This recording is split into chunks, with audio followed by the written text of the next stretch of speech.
I'm Sam Roberts of the New York Times, and this is the New York Times Close-Up. My guest, David Levering Lewis, a two-time Pulitzer Prize winning historian.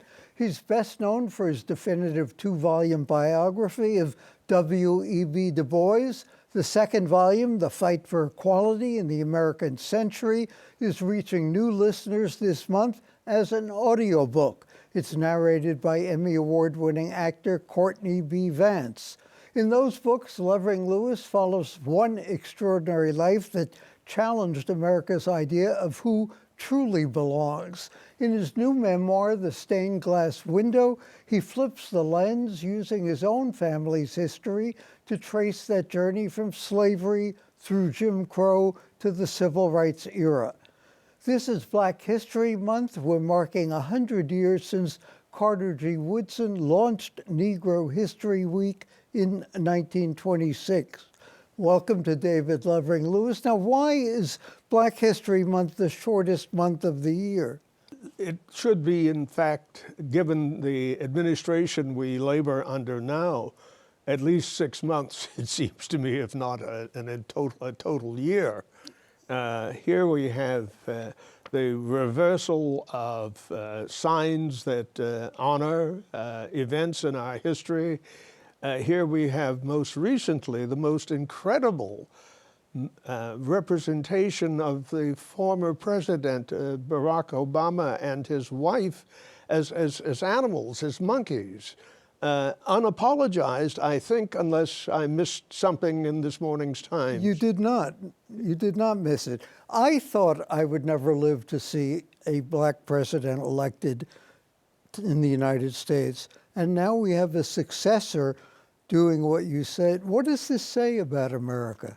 It says, I think, that we really have always had, as historians have said, a kind of nativist and exclusionary vein in our makeup. We can think of a time when we had the Know Nothing movement, and we can think of the time when, indeed, the building blocks for the Washington Monument were thrown into the Potomac. But we've also had an aspirational aspect that embarrasses us, perhaps, as Myrdal said, that's the great tension in Americans between our ideals and the embarrassment of not fulfilling them.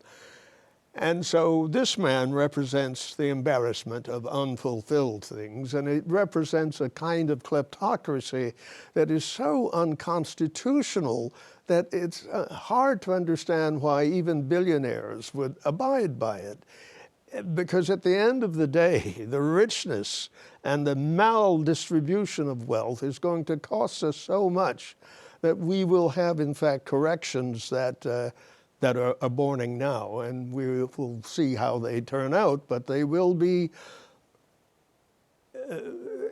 extreme reactions to this rightward shift that we've abided so far. Is America unique in terms of this dichotomy?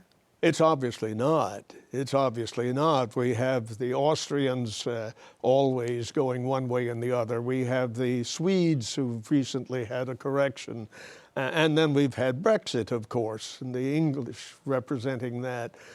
Yes, people always, of course, fear that somebody getting ahead in the line is going to cost them. And it's a zero-sum game that is understood and used by exploiters to advance their political careers, yes. I think, though, that American exceptionalism represents something special still. I think we can embarrass ourselves by not being better. And that was what Du Bois spent his life doing. A contrarian in many ways, a man who went out the door joining the Communist Party, in which I think only FBI agents in small numbers participated, who embarrassed indeed Nkrumah when he arrived in Ghana, where he was to spend his days by that action. But he did so because he wanted to say that the balance between progress, even if it has totalitarian means of its accomplishment, the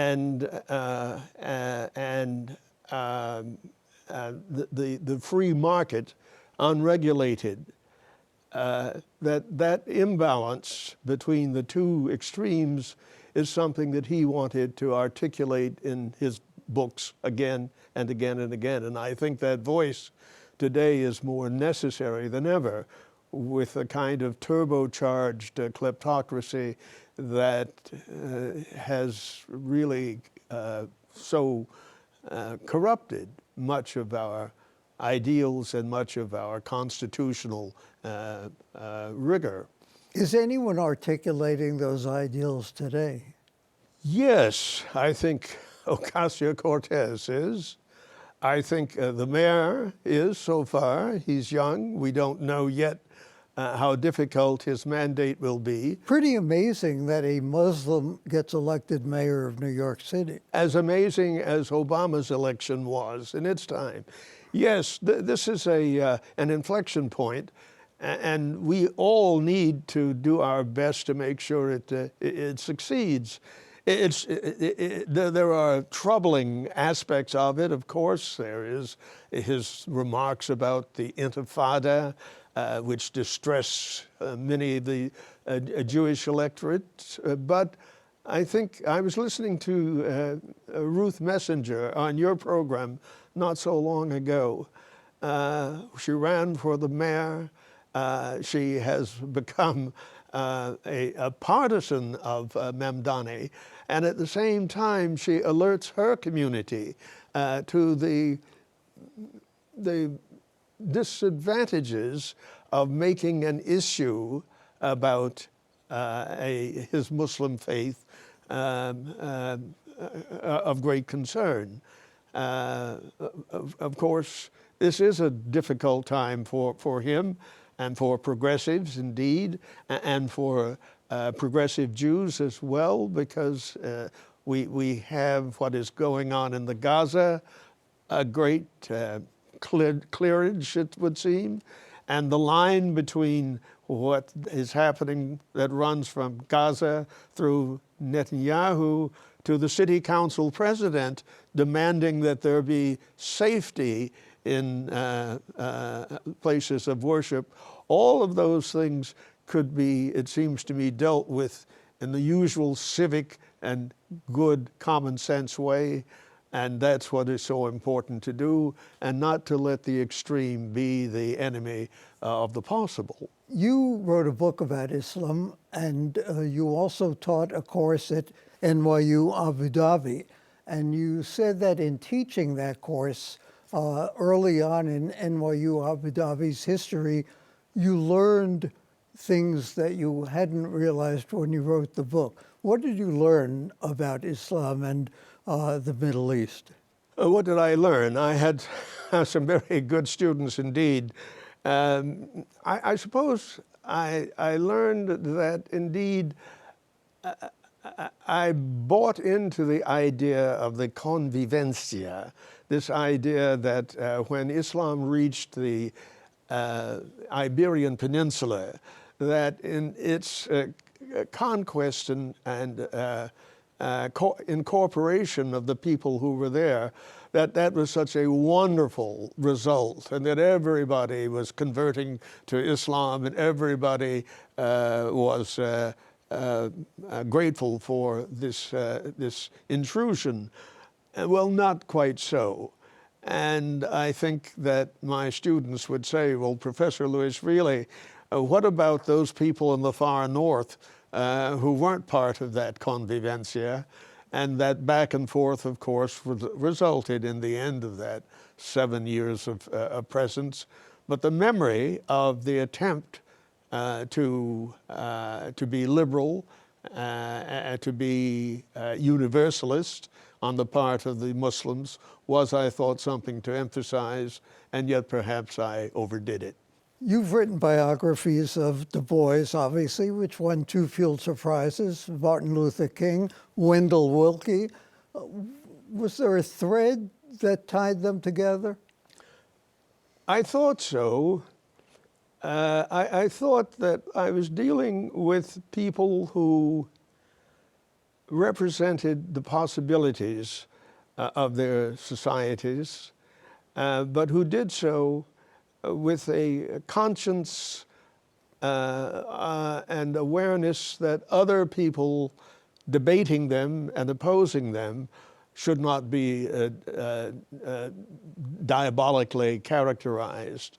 And so with Martin Luther King, with his idea of nonviolence, necessary indeed because of the demographic of our presence in this society, yes, it was instrumental in that way, but also it made sense, in fact, in that this population, by demonstrating its belief in the values of the new society created by the 13th, 14th, and 15th Amendments, their belief that those things should be become realities was the way to go. I thought as well that in the case of Wendell Willkie, his remarkable cosmopolitanism, his opposition to the diabolical representation of immigrants, which was a famous thing he wrote about, and his readiness to collaborate with the leader of the NAACP, Walter White. They indeed intended to write a book together about what was left to make America racially a solvent and salutary and diverse, inclusive, and equal society.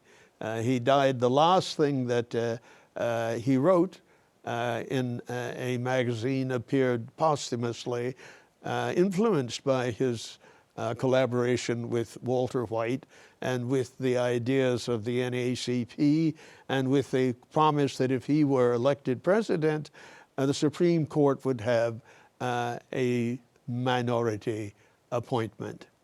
Why was your father a fan of Willkie and not Roosevelt?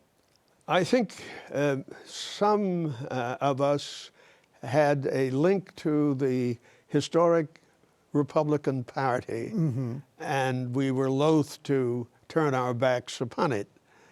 And I think my father was perhaps such person. I think, beginning with Lincoln, of course.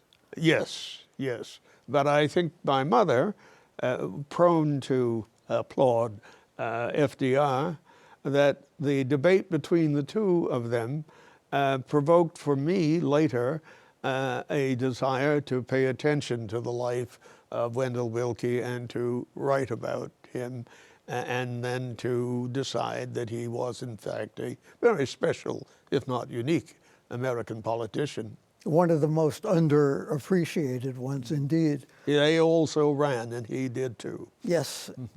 You've written biographies this past year. You've written an autobiography, if you will, The Stained Glass Window, A Family History as the American Story.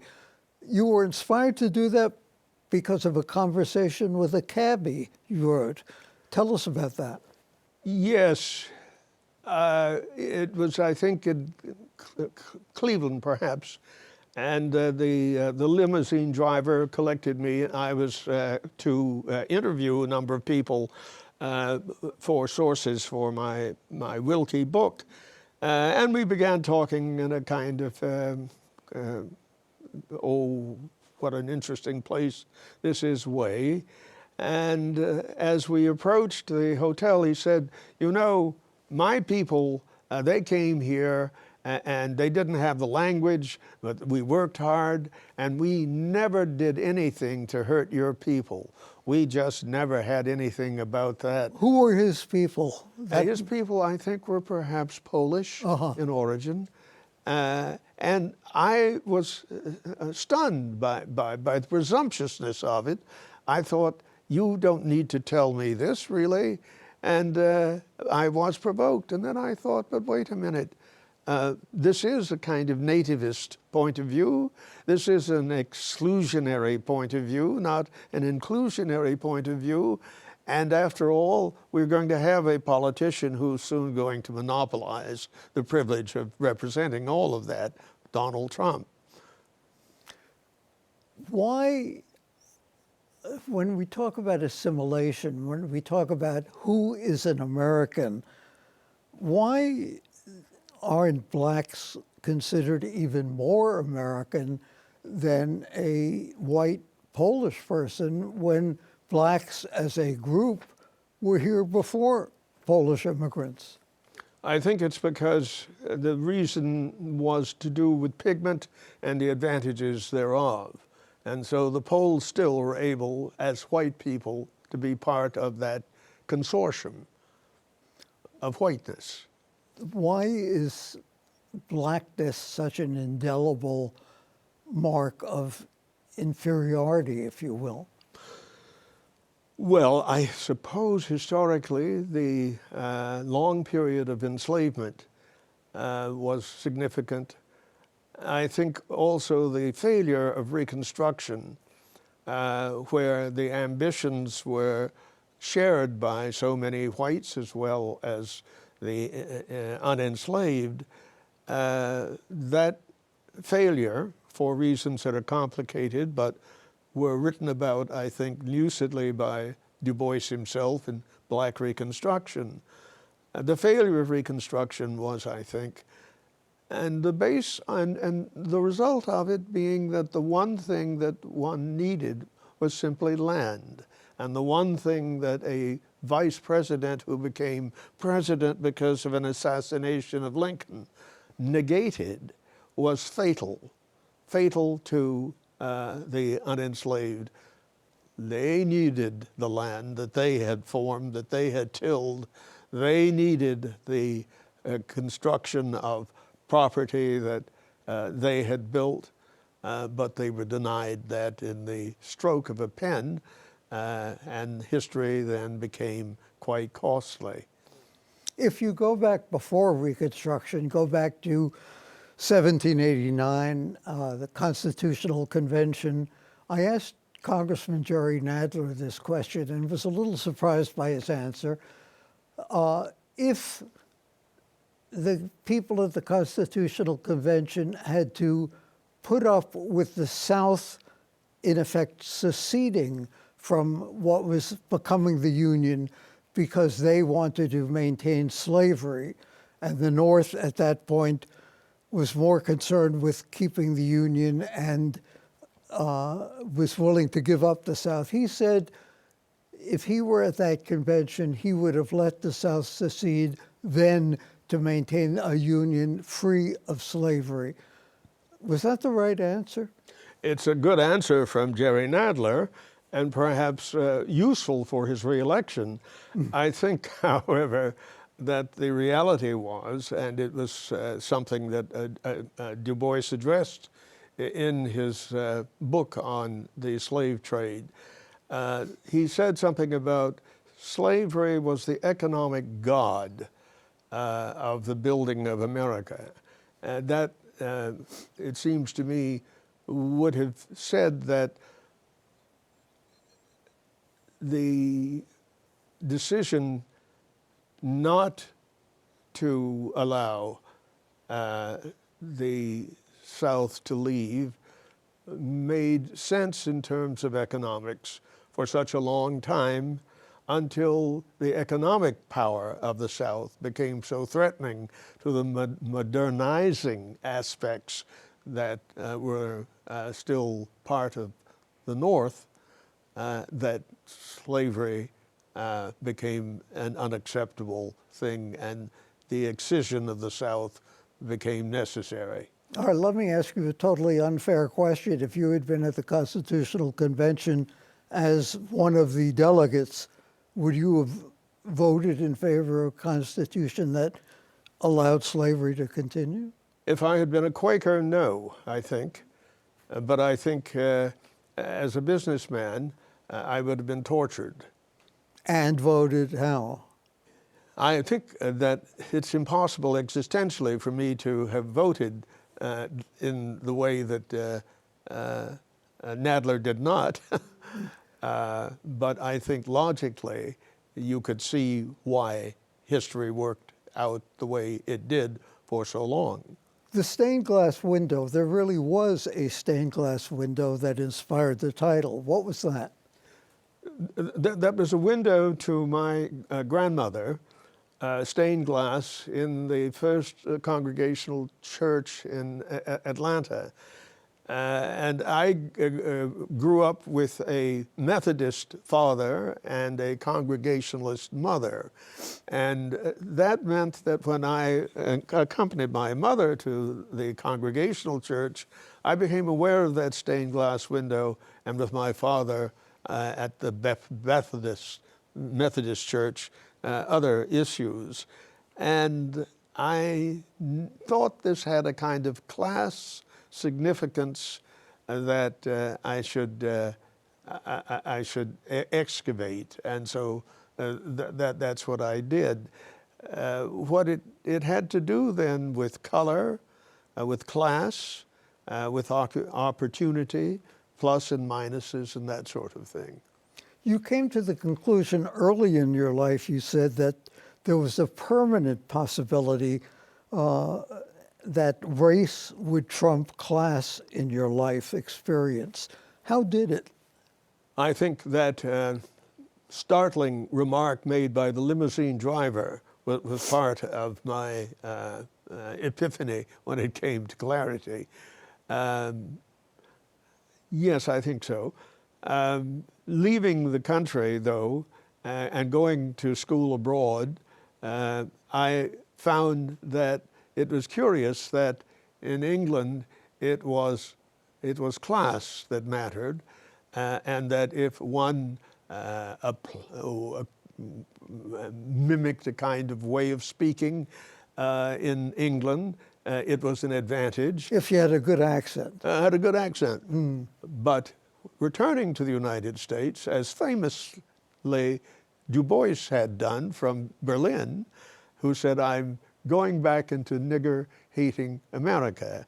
And so if by that time things were better, the civil rights was aflame and significant, nonetheless I could see the perdurability of race. Did you find it in your own experience? Yes, I did. And I think as Obama did. But I think that the accomplishment of the civil rights movement in so many ways has benefited this country in ways that now have really transformed it. The business of the disabled, the business of the gay community, the business of women, all of those things are benefits and dividends from the movement of civil rights from the 60s and ongoing. This year we're commemorating, some would say celebrating, the 250th anniversary of the country. Do kids today, do students today know enough about that history that you're talking about? Well, Ken Burns, thank goodness, has helped us there. Yes, but I think they do. I think that is to say that they take for granted the possibilities that many of us still are skeptical of. And that is to say, there is a generational divide that this mayor so amply, it seems to me, represents. Is there still a legacy of slavery when people talk about reparations, when people talk about affirmative action?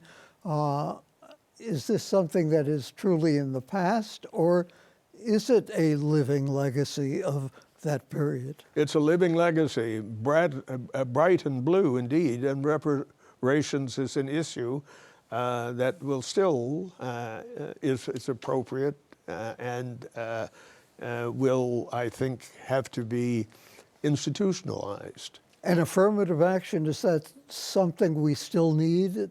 Certainly in terms of college, we've seen stories in the Times recently that the lack of it has certainly affected college enrollment in terms of race. Yes, it has. I think since going to school in America is a matter of money, yes, that would be the case. If indeed there were a much greater outlay of money to reduce the tuitions for college education, you would have a different demography problem.